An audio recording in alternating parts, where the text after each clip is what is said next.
चलो। अरे सुनो, इसे पहचानते हो? ये कौन है साहब?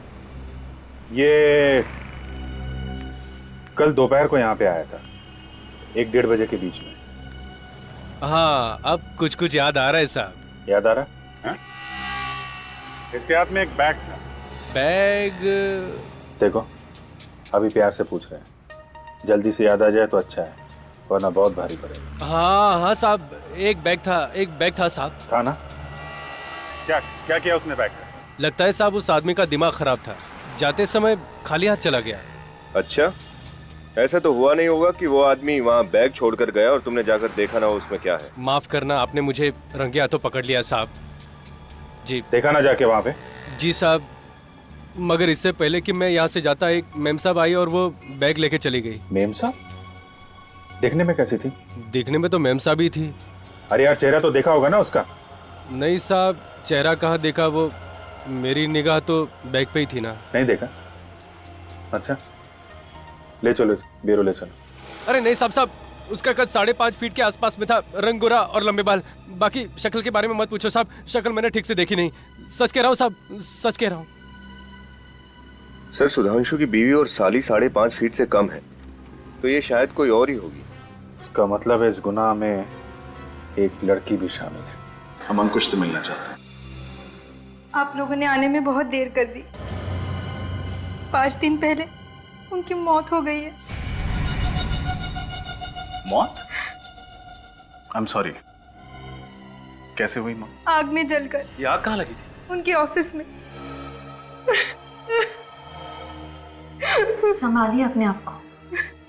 जिस चीज से वो जिंदगी भर डरते थे, उसी चीज ने उनकी जिंदगी छीन ली। मतलब ये अंकुश आग से डरता था?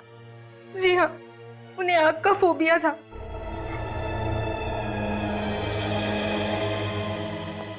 मुझे लगता है खूनी कोई जान पहचान वाला है, जो अंकुश और सुधांशु के फोबियास के बारे में जानता था और उनको तड़पा तड़पा के मारना चाहता था। अच्छा, ये बताइए कि अंकुश ने 23 तारीख को कुछ माउंटेनियरिंग का सामान खरीदा था क्या? जी हाँ, खरीदा था, हम देख सकते हैं? पर उन्होंने कहाँ रखा है मुझे पता नहीं।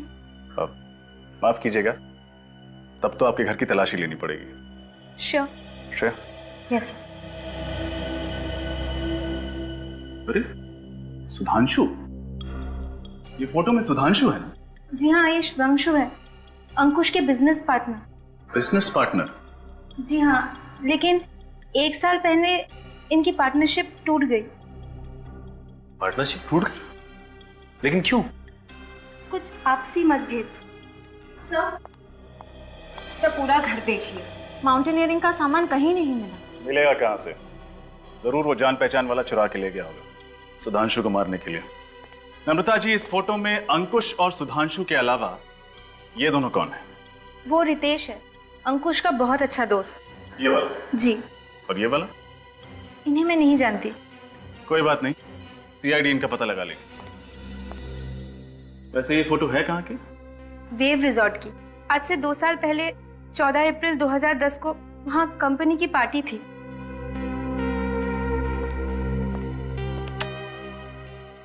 वेव रिसोर्ट, 14 अप्रैल 2010। सर, ये रही फायर डिपार्टमेंट की रिपोर्ट। इसमें साफ साफ लिखा है अंकुश के ऑफिस में जो आग लगी थी वो पेट्रोल की वजह से ही थी। ओह, मतलब आग लगी नहीं, लगाई गई। पेट्रोल छिड़क के ऑफिस को राख कर दिया। मतलब अभिजीत, खूनी ने अंकुश को वही मौत दी जिससे वो सबसे ज्यादा डरता था, आग से। सर, इसका मतलब खूनी कोई ऐसा आदमी है जिसकी दुश्मनी दोनों के साथ थी, अंकुश और सुधांशु के साथ। सर शायद कोई बिजनेस राइवल हो। सुधांशु और अंकुश पार्टनर्स थे ना? मगर विवेक, सुधांशु और अंकुश इन दोनों की पार्टनरशिप तो 1 साल पहले टूट चुकी थी। चौथे आदमी के बारे में कुछ पता चला क्या? सर, दया लगा हुआ है। और रितेश के बारे में? सर, उसके घर पर ताला है और फोन भी बंद है। सर ये है अंकुश का बैंक स्टेटमेंट। ठीक सुधांशु की तरह अंकुश भी हर महीने के पहले शुक्रवार को अपने अकाउंट से 1,40,410 रुपए निकालता था सर। सुधांशु की तरह अंकुश भी? हाँ सर। मतलब अभिजीत, कोई तो इन दोनों को ब्लैकमेल कर रहा था।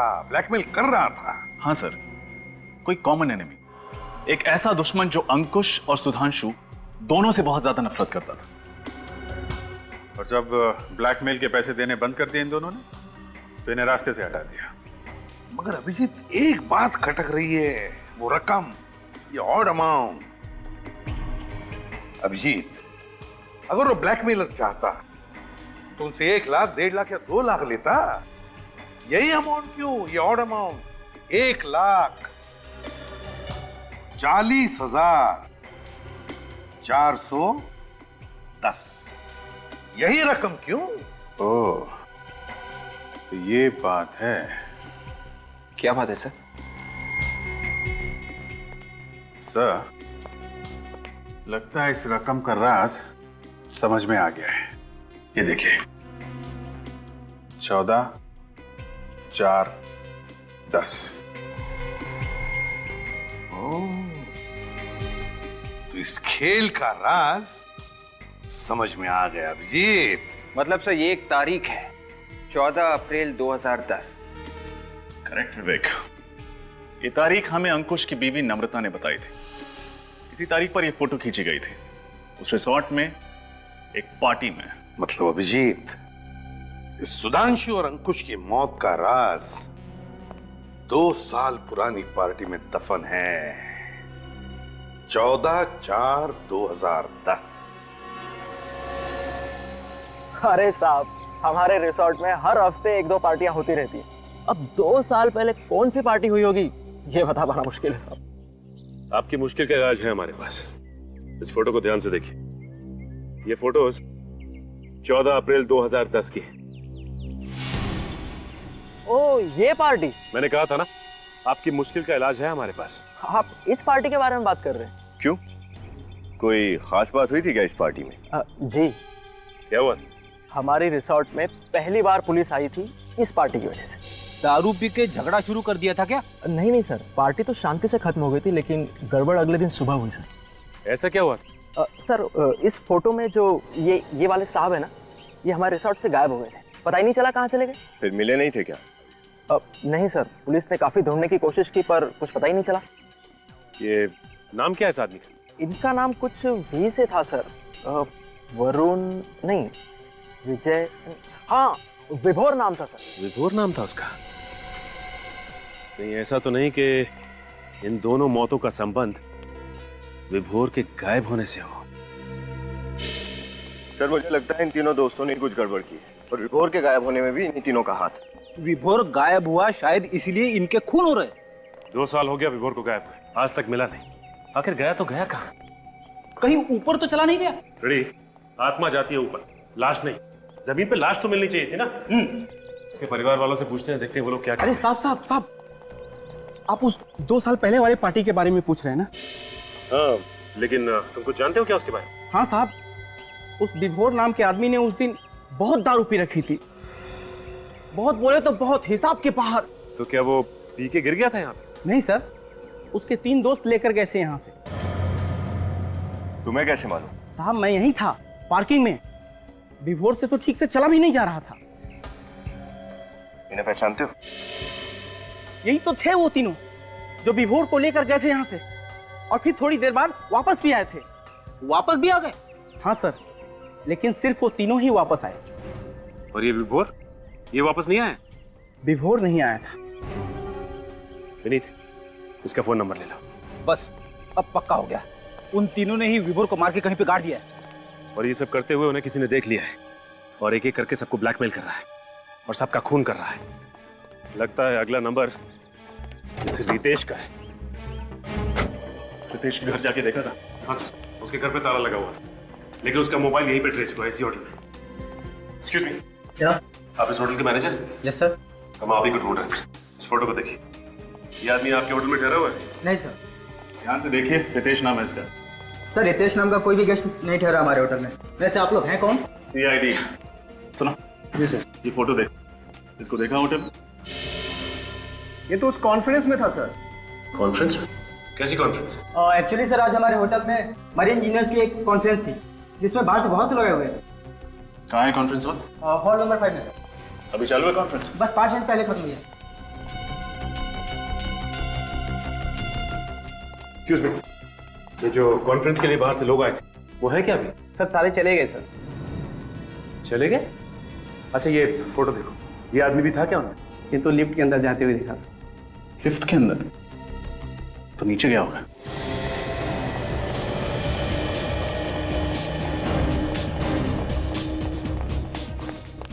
अरे भाई साहब, क्या हुआ? पीछे हटिए, क्या हुआ? लिफ्ट बंद पड़ी हुई है, अंदर आदमी अटका हुआ है। अंदर आदमी अटका है? हाँ, और ये आदमी अंदर है। पीछे हटिए, सचिन।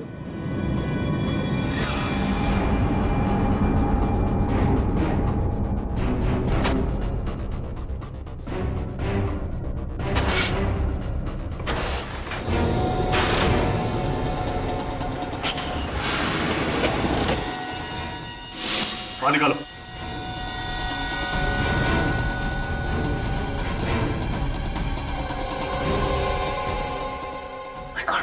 रितेश, रितेश, सांस तो चल रही है।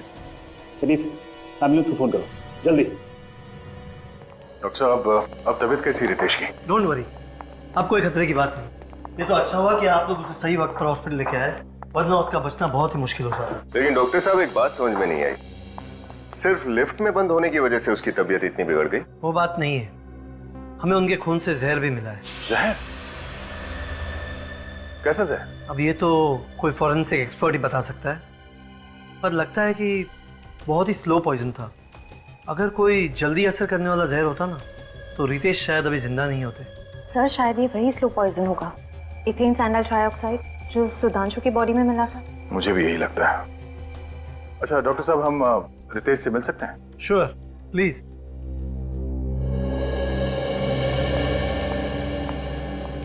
अरे सर,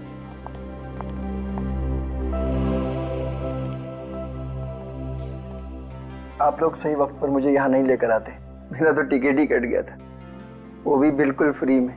नहीं नहीं नहीं नहीं, फ्री में नहीं, पूरे 1,40,410 रुपए में। 1,40,410?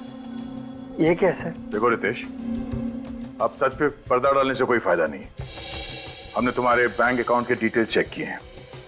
तुम हर महीने के पहले शुक्रवार को 1,40,410 किसे देते थे? मैं? किसे? उसी को जिसे सुधांशु और अंकुश भी पैसे देते थे और जिसने उन दोनों का खून कर दिया, और तुम्हारे ऊपर भी तो हमला किया। मुझ पर किसने हमला किया मैं नहीं जानता, मैंने तो उसका चेहरा भी नहीं देखा। कमाल है, उस आदमी ने तुम्हें जहर दिया, तुम्हें लिफ्ट में बंद किया, और तुम कह रहे हो कि तुम उसका चेहरा देख नहीं पाए? हाँ? जहर का तो मुझे पता नहीं सर, मैं होटल से बाहर जा रहा था, अचानक पीछे से किसी ने मुझे धक्का दिया और मुझे लिफ्ट में बंद करके चला गया। ये सब इतना जल्दी हुआ, मुझे उसका चेहरा देखने का वक्त ही नहीं मिला। अच्छा, उसने तुम्हें लिफ्ट में ही क्यों बंद किया? तुम्हें लिफ्ट का कोई फोबिया है क्या? लिफ्ट ही नहीं सर, मुझे हर बंद कमरे से डर लगता है, मुझे क्लस्ट्रोफोबिया है। देखा सर आपने, खूनी सबको दर्द भरी मौत देना चाहता है। उसने सुधांशु को ऊपर लटका दिया क्योंकि इसे वर्टिगो था, और उसने अंकुश को जला के मारा क्योंकि इसे पायरोफोबिया था, और इसे लिफ्ट में बंद कर दिया क्योंकि इसे क्लस्ट्रोफोबिया है। मतलब ये आदमी कोई इनके जान पहचान का ही है, जिसे मालूम था कि किसे किस चीज से डर है। रितेश, कोई नाम आता है तुम्हारे दिमाग में? नहीं सर। हमारे दिमाग में एक नाम आता है। किसका? विभोर। विभोर? आप लोग विभोर को कैसे जानते? हम तो उस पार्टी के बारे में भी जानते हैं जो 14 अप्रैल 2010 को हुई थी वेव रिसॉर्ट्स में। 14 अप्रैल 2010? ये रकम 1,40,410 वहीं से आया है ना? बताओ उस रात क्या हुआ था एग्जैक्टली, जिसकी वजह से तुम लोगों को ब्लैकमेल किया जा रहा था, जिसकी वजह से खून हो रहे हैं? उस रात? हाँ हाँ बोलो, क्या राज है उस रात का? कहाँ है ये विभोर? उस रात विभोर ने बहुत शराब पी रखी थी, उसे सीधे चलने को भी नहीं हो रहा था। हम लोगों ने सोचा इसको थोड़ा घुमा ला दें, थोड़ा ठंडी हवा लगेगी तो शायद शराब का नशा कम हो जाएगा। यही सोचकर अंकुश ने गाड़ी निकाली और हम चारों गाड़ी में बैठकर रिसोर्ट से बाहर निकल गए। रिसोर्ट से थोड़ी दूर जाकर एक खाई थी। अंकुश ने गाड़ी वहीं पे रोक दी और हम चारों वहीं पे बैठ गए और बातें करने लगे। क्या बात करने लगे? इधर उधर की बात जो दोस्तों में होती, थोड़ा हंसी मजाक, एक दूसरे की टांग खींच रहे थे। और थोड़ी देर के बाद हम एक दूसरे के डर के बारे में बातें करने लगे। डर? कैसा डर? हाँ, डर। हर इंसान को किसी न किसी चीज से डर जरूर लगता है। जैसे मुझे क्लस्ट्रोफोबिया, सुधांशु को वर्टिगो और अंकुश आग से डरता था। विभोर को ऑल्टोफोबिया था। ऑल्टोफोबिया? ऊंचाई से डर लगता था उसे? जी हाँ, ऊंचाई का डर, क्योंकि वहां पर खाई थी। हमने विभोर को बहुत उकसाया कि अगर तुझ में हिम्मत है तो तू 2 मिनट उस खाई के पास खड़ा रहे और नीचे देख। ये जानते हुए भी कि उसने शराब पी रखी थी और वो लड़खड़ा रहा था, तुम सबने ऐसा किया? यही तो सबसे बड़ी गलती की हमने। विभोर शराब के नशे में था, उसका बैलेंस बिगड़ गया और वो खाई में जा गिरा। फिर हम जैसे तैसे नीचे उतरे सर। हमने विभोर को ढूंढने की बहुत कोशिश की, लेकिन विभोर नहीं मिला।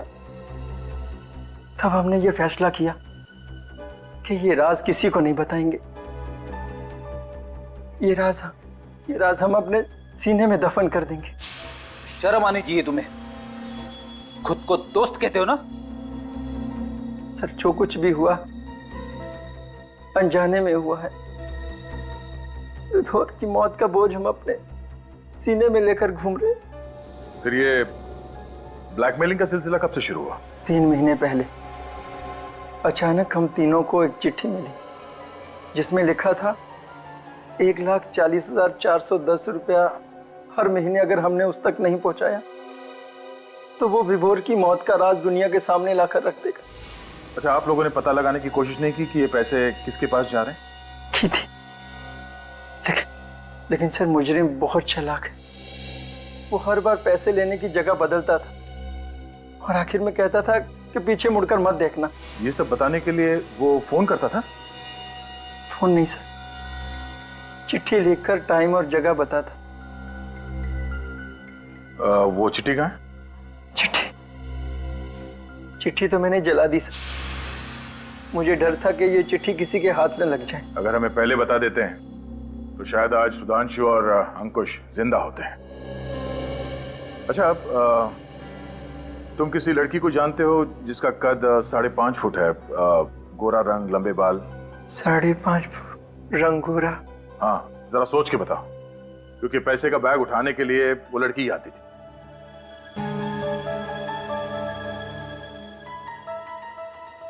ओह माय गॉड, कहीं ये मनीषा तो नहीं?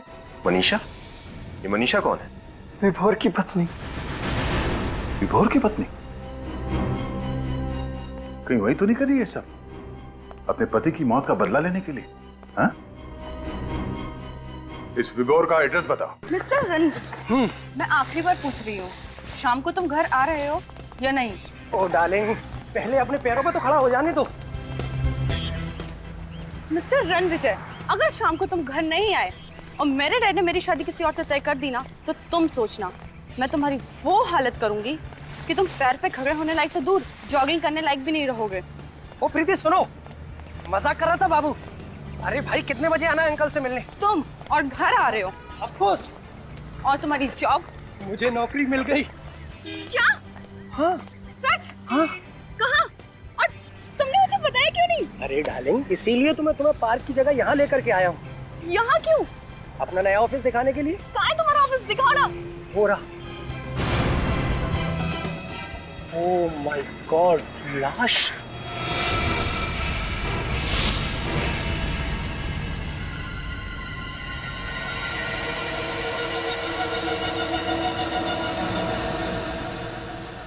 हो सकता है इस आदमी ने आत्महत्या की हो।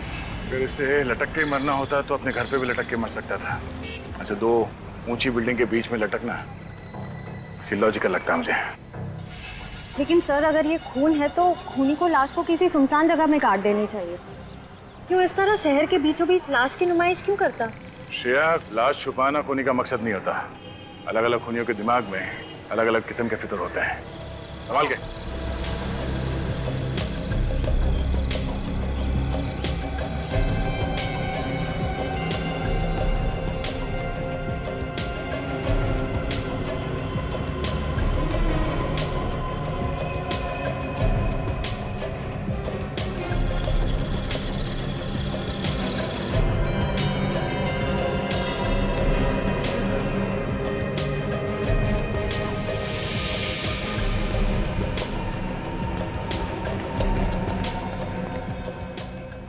शरीर पे कोई चोट या घाव का निशान तो दिख नहीं रहा है। फिर इसकी मौत कैसे हुई होगी? सर हो सकता है इसे यहाँ लटका के मारा हो। जिंदा आदमी को ऐसे दो ऊंची बिल्डिंग के बीच में लटकाना कोई आसान बात नहीं है श्रेया।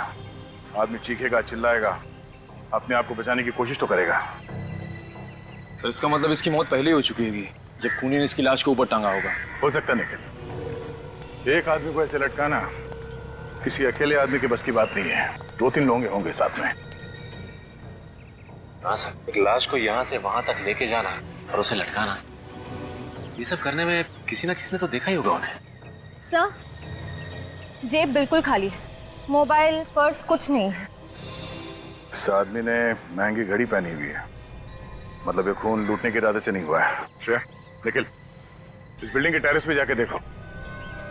खूनी ने कोई ना कोई सुराग तो जरूर छोड़ा होगा इस बिल्डिंग के छत पे।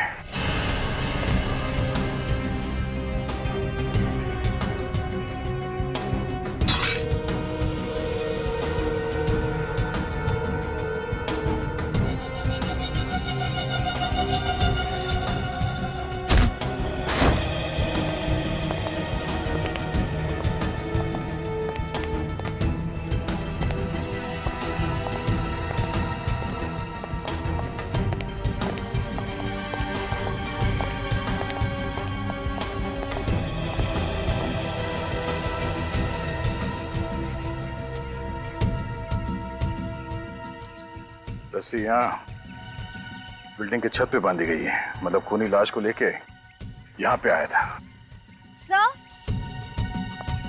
सर सामने की टेरेस से ये लोहे का एंकर मिला। एंकर? ओ, मतलब खूनी ने इस एंकर को रोप गन से उस बिल्डिंग के छत पे फेंका और उसके बाद इस पुली की मदद से लाश को रस्सी से बांधकर बीच में लटका दिया। बहुत बड़ी प्लानिंग की है इस खूनी ने, हाँ? उस लाश को लटकाने के लिए। ये सब करके साबित क्या करना चाहता था वो? सर ये शंभू है, इस बिल्डिंग के सिक्योरिटी गार्ड।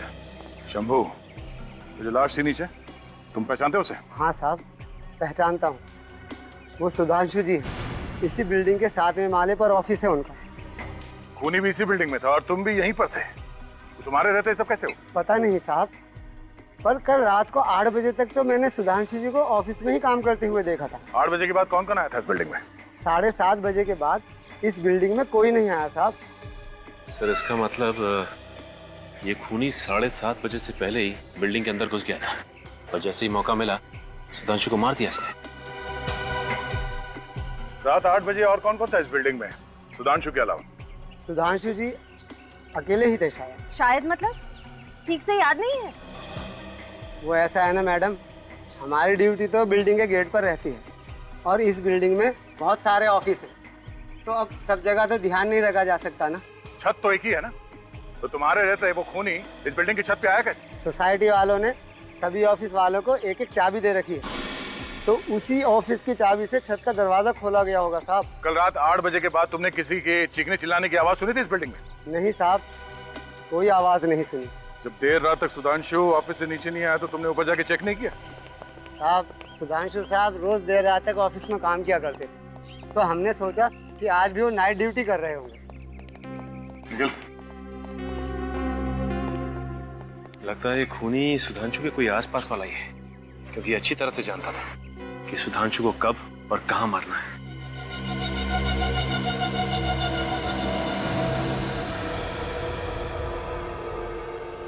ये देख रहे हैं आप, बस सुधांशु के सर पर यहाँ किसी भारी चीज से वार किया गया है। यार साळुंखे, ये कोई चोट है ही नहीं, सूजन है सूजन। तुम्हारे कहने का मतलब है कि इतनी सी सूजन की वजह से सुधांशु की मौत हो गई? नहीं, इस चोट की वजह से शायद सुधांशु बेहोश हुआ है। अगर इस चोट की वजह से ये बेहोश हुआ है तो फिर मौत कैसे हुई इसकी? बॉडी पे तो नहीं दूसरे जख्म का निशान दिख नहीं रहा। जहर से। देखा कितनी ब्रिलियंट है तारिका जी। मुश्किल से मुश्किल सवाल का जवाब इनके पास रेडी रहता है। ये कौन सा जहर है? Ethane sandile trioxide. Ethane sandile trioxide? यार साळुंखे, ये नाम मैंने कहीं सुना हुआ लगता है। एथेन सैंडाइल ट्राइऑक्साइड, यार ये तो वही जहर है ना, स्लो पॉइजन, जो अविनाश कुमार के केस में इस्तेमाल हुआ था। देखा, इसे कहते हैं याददाश्त। कमाल है प्रतिमा, तुम्हारी याददाश्त अभी भी चीते की तरह से फुर्तीली है। ये वही स्लो पॉइजन है, वही जिसकी वजह से इंसान की मौत होने में कम से कम 4-5 घंटे लगते हैं। मतलब सर, पहले खूनी ने सुधांशु को जहर दिया, उसके बाद इसे छत पे ले गया और किसी भारी चीज से इसे मार के बेहोश किया और उसके बाद इसे रस्सी पे लटका दिया। पर सर, खूनी इतना झमेला करेगा क्यों? वो चाहता तो सुधांशु को एक आसान मौत दे सकता था ना। तड़पा तड़पा के मारना चाहता था वो सुधांशु को, तड़पा तड़पा के। ये खूनी है कोई सरफिरा। सर, मुझे लगता है ये खून आपसी दुश्मनी की वजह से किया गया है, वरना किसी को मार के ऊपर लटकाने की और कोई वजह नजर नहीं आ रही है सर। हाँ अभिजीत, सही कह रहे हो तुम। और फिर जिस तरह से खून किया गया है, लगता है खूनी कुछ कहना चाहता था, हैं? शायद किसी को धमकी दे रहा है। और प्लानिंग भी खूब की इस खून के लिए सर। पहले से ही ऑफिस के बिल्डिंग में जाकर छुप के बैठ गया और जैसे ही मौका मिला अपना काम कर दिया। अच्छा, माउंटेनियरिंग का सामान जो मिला है, पता चला किस दुकान से खरीदा गया है? सर, दुकान का पता लग गया है, अंधेरी में है। अंधेरी में? जाओ उस दुकान में और पता लगाओ किसने खरीदा था वो माउंटेनियरिंग का सामान। और अभिजीत, सुधांशु की बीवी से जाकर मिलो और उससे सुधांशु के बारे में सब कुछ पता लगाओ, सब कुछ।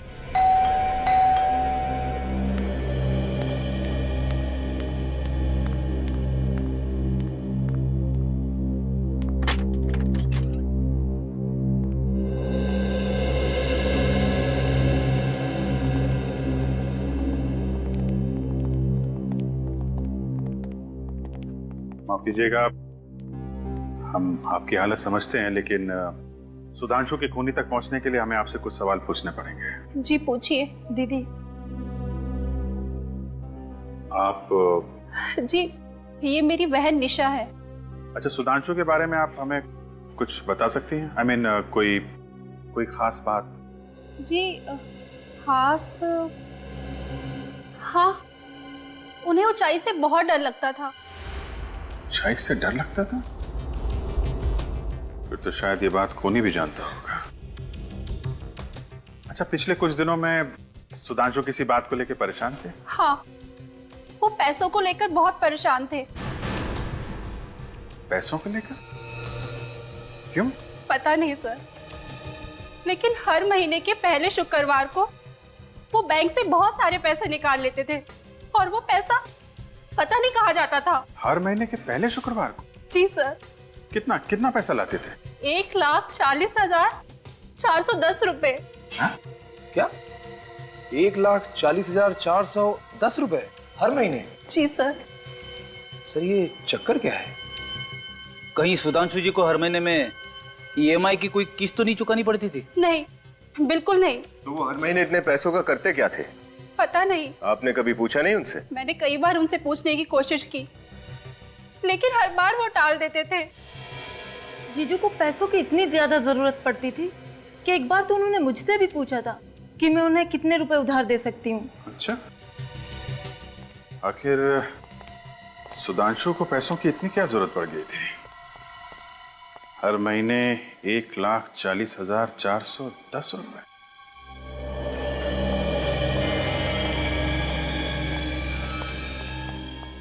Good morning sir. Good morning. क्या देखेंगे सर आप? हाइकिंग वगैरह करते हैं? हाँ, कभी कभी करते हैं। हाइकिंग का सारा सामान मिलता है हमारे पास। वैसे कुछ सामान तो हम साथ में लेकर आए। क्यों? हम लोग सीआईडी से हैं। सचिन, ये देख। और ये बताइए कि ये सामान आपके यहाँ से खरीदा गया है क्या? हाँ सर, ये सामान रसिया में बनता है और सिर्फ मेरी ही दुकान पर मिलता है। आप बता सकते हैं किसने खरीदा होगा ये? क्या बात है, कुछ गड़बड़ हुई है क्या? एक खून हुआ है। खून? जी हाँ, इसी चीज से खून हुआ है। सर ये तो पहाड़ पर चढ़ने का सामान है, कोई चाकू बंदूक तो है नहीं। वो तो है, लेकिन क्या है कि आजकल खूनी खून करने के नए नए तरीके ढूंढते रहते हैं। आप रजिस्टर वगैरह चेक कीजिए, कंप्यूटर देखिए, बताइए किसको बेचा होगा।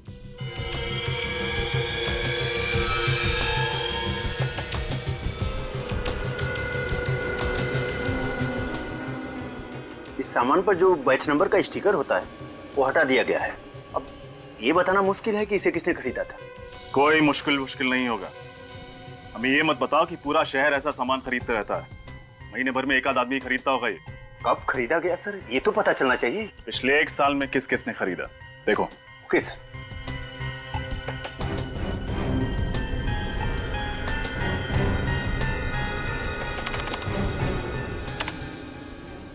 मिल गया सर, 10 लोगों ने। देखा, सिर्फ 10 लोगों ने।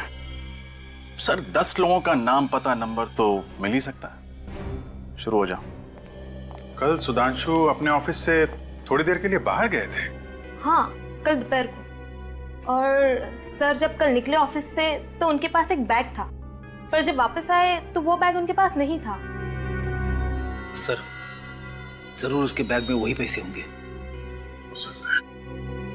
अच्छा, ये कितने बजे गए? दोपहर के 1:30 बजे। 1:30 बजे। और कितने बजे वापस आए थे? जल्दी आ गए थे, 1:45 के आसपास। 1:45 बजे? मतलब 15 मिनट के अंदर वापस भी आ गए? मतलब सर ये सुधांशु कहीं आसपास ही गया होगा। हाँ सर, पैदल ही गए थे, ज्यादा दूर नहीं गए होंगे। पैदल गए थे? अच्छा, तो जब ये वापस आए थे तो कैसे दिख रहे थे? I mean, उनका बर्ताव कैसा था? उनका बर्ताव तो वैसा ही था, पर उनके कपड़े क्या हुआ था कपड़ों में? उनके कपड़ों पर सीमेंट लगा हुआ था। सीमेंट लगा हुआ था? जी हाँ, सीमेंट। और उनके कोट पर पेंट के निशान भी थे। पेंट के निशान? हाँ, हल्का सा पीला रंग का था। अच्छा, thank you very much. Cement और पेंट के निशान, इसका मतलब सुधांशु किसी ऐसी जगह गया था जहाँ पे कंस्ट्रक्शन का काम चल रहा है और पेंटिंग का। चलो जरा ऑफिस के आसपास चेक करते हैं। मिस्टर राजीव, 15 तारीख को आपने एमएन एंड माउंटेनियरिंग से कुछ सामान खरीदा था क्या? हाँ, तो वो सामान मैं देख सकता हूँ? पर किस लिए? मैं सीआईडी से।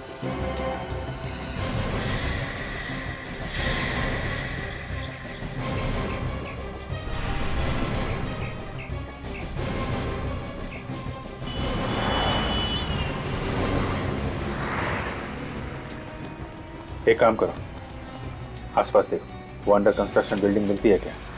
चेक करो।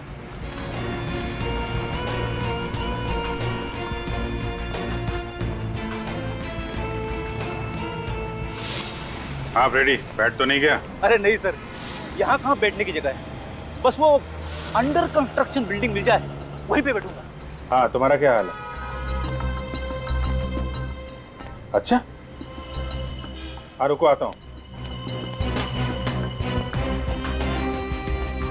अच्छा, तो ये है अंडर कंस्ट्रक्शन बिल्डिंग। यहाँ पे पैसों का बैग लेके आया था सुधांशु। लगता तो ऐसा ही है सर। जरा देखें कैसा पान बनाता है ये। ड्यूटी पे पान? पूछ मत भाई, बड़े टेढ़े आदमी है, न जाने कब क्या कर बैठेंगे। क्या है? क्या फुसफुसा रहे हो? हाँ? कुछ नहीं सर। तुमने कुछ बोला क्या? अरे सर, मैं क्यों कुछ बोलूं? मैंने कुछ नहीं बोला। मेरे कान बज रहे हैं। हाँ?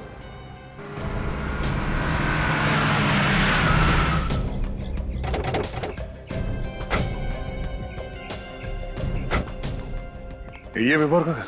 हाँ सर, विभोर घर गई। सर जरूर इस सबके पीछे मनीषा का ही हाथ होगा। ब्लैकमेल करके वो अमीर भी बन गई और खून करके अपने पति की मौत का बदला भी ले लिया।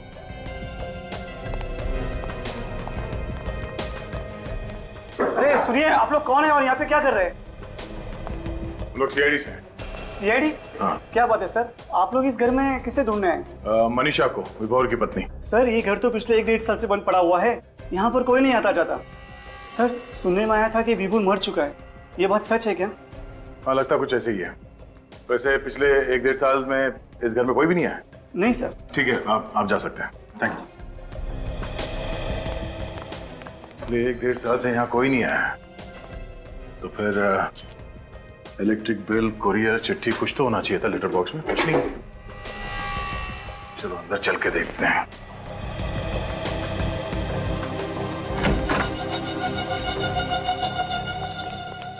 निखिल, जरा देखो लाइट के स्विच कहाँ है?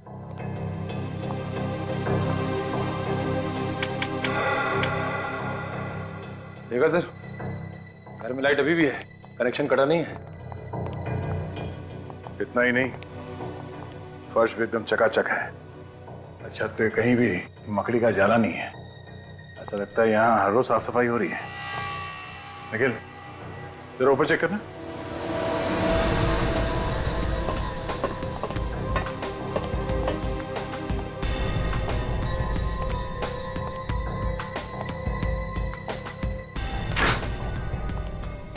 सर ये देखिए, फ्रिज में रखा हुआ सामान भी ताजा है।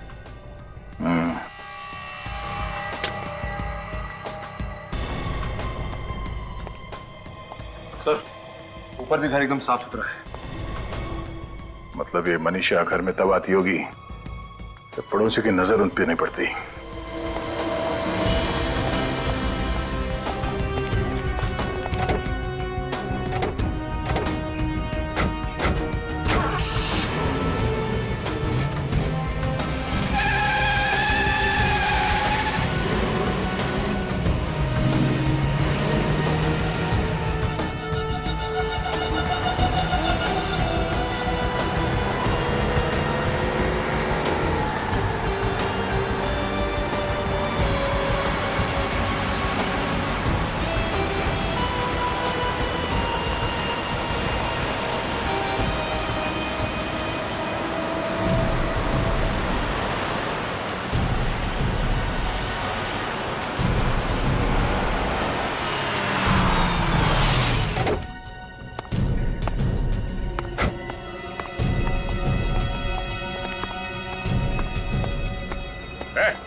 रुक जा, रुक। चुपचाप इस तरफ पलटो और इस कार हटाओ।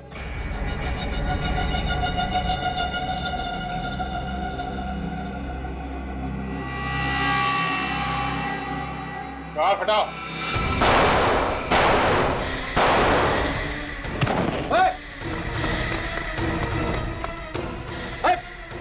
पकड़ो उसे। बस, डोंट मूव। कर नीचे। कर नीचे। कार हटाओ। मैंने कुछ नहीं किया, मैंने कुछ नहीं किया, मैंने उसके कहने पे किया था। किसके कहने पे? हाँ, किसके कहने पे?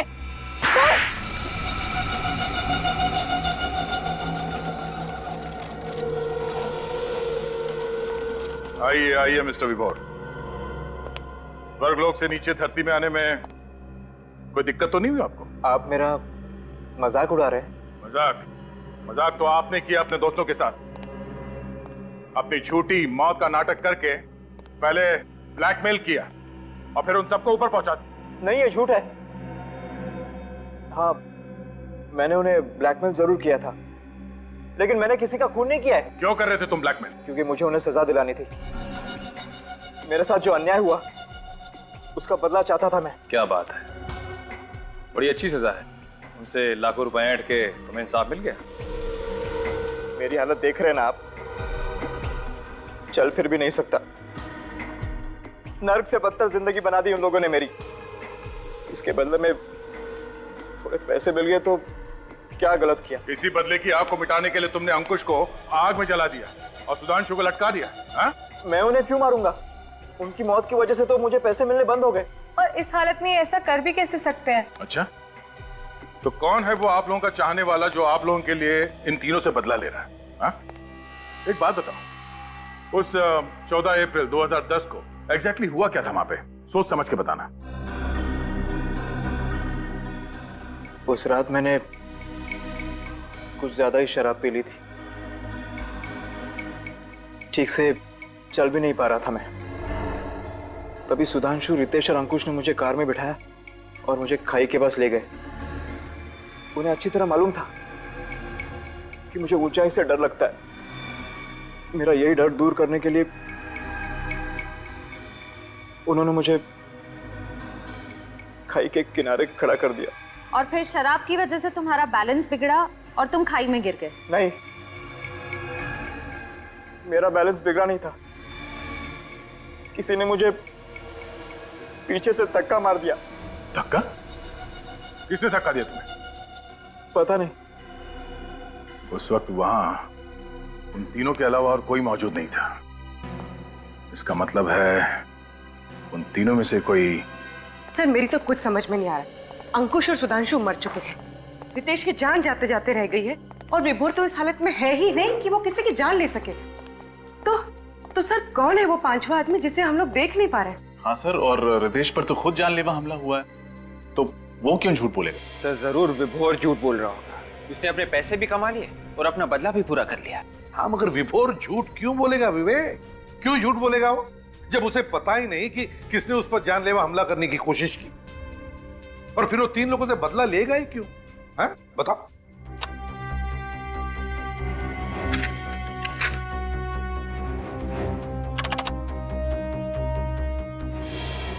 ये रितेश उस दिन होटल में कोई कॉन्फ्रेंस अटेंड करने गया था ना? Yes sir.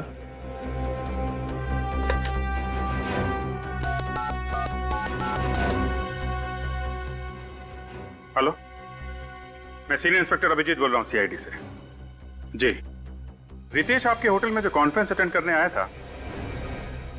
रितेश, अरे वो जो लिफ्ट में अटक गया था।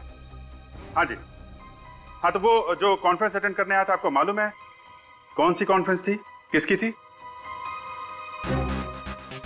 क्या? Thank you very much sir.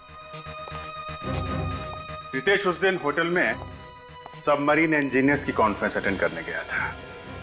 Submarine engineers की कॉन्फ्रेंस? तो फिर अभिजीत, हमारा खूनी मिल गया।